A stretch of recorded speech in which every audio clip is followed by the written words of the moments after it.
ॾाढो सुठो थियो हिते सभु ॻायल हो जेको बि आहे हिकु हर शइ क्लियर थी त हाणे मां जेको दादू जो सदर थिए थो उन ते वॾी हिकिड़ी ज़िम्मेवारी पए थी।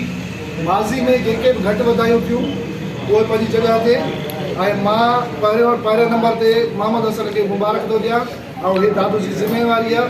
अलाह कंदो उहो पाण सरगर्म आहे, सीनियर आहे, असांखां वधीक ज़िंद रखे थो।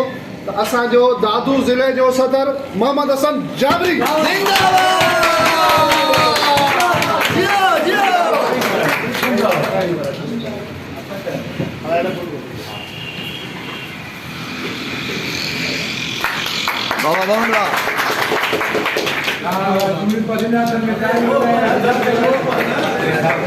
हसन जाबरी